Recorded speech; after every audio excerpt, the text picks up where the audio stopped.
The second generation Acura MDX is a pretty well-rounded vehicle. It seats 7, it has a 5,000 pound tow rating, and it has this torque vectoring all-wheel drive system called SHOD. It stands for Super Handling All-Wheel Drive, which is a name only the Japanese could come up with. It's surprisingly good for sporty, windy road driving, but will it work off-road? Will it even work at low speeds? Presumably the manual has some answers to this, but I didn't buy an SUV so I could read, so we took it off-road to find out.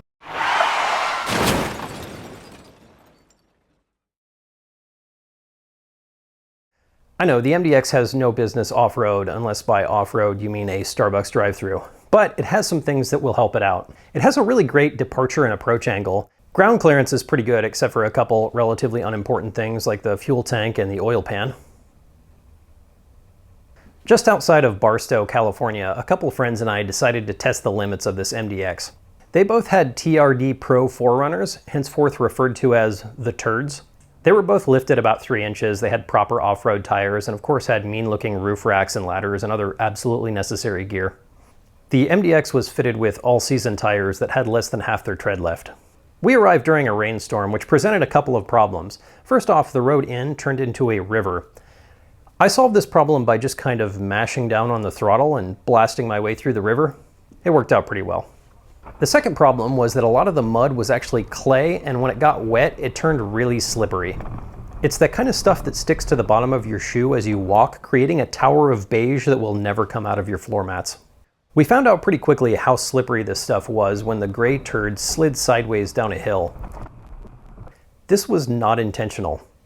After a bit of discussion, we determined the only way down was to just drive down. So he slowly, carefully drove to the bottom and made a 19-point turn to get back on the trail. The 4Runner had proper off-road tires and it was slipping and sliding everywhere, so the Acura with its all-seasons wasn't going to stick to shit.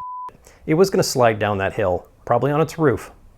We considered leaving it there for the night and coming and getting it the next day, but I thought, why don't I just throw it in reverse and mash on the throttle and see what happens. It slid around a little bit, but eventually got some traction and I got out.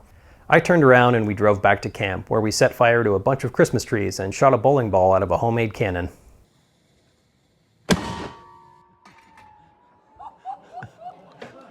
The next day, with the rain gone and the desert mostly dry due to the fact that it's basically a giant desiccant, we headed back out to the trails. This is where the limitations of the MDX started to really show. Traction was really bad, though admittedly this is a tire issue more than anything. I had the crappy all-seasons and I didn't air down at all, which probably would have been a good idea. The traction control was not super helpful at low speeds, and to get the SHOD to do the shodding, I had to really get into the throttle. Another problem solved by just mashing on the throttle. This mashing of the throttle was accompanied by a bouquet of smells. There was a definite tire, undertones of clutch, and a hint of oil in the background. At the top of this hill, ground clearance became an issue when I high-centered on what looks like the fuel tank. Yo! Is that the muffler? What is that?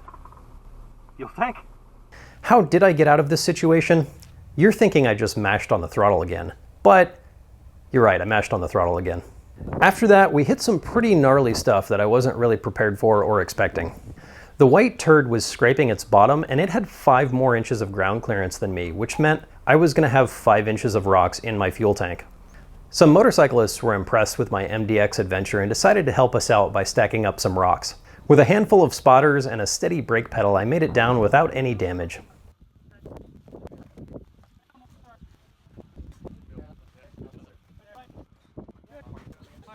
Toward the end of the trail, the road started to flatten out, and I started to accelerate just as a rock jumped out of nowhere and blew out my right front tire. We swapped out the spare and drove carefully back to the highway, figuring we'd pretty much stretched our luck to its limit. Would I recommend the MDX for off-roading?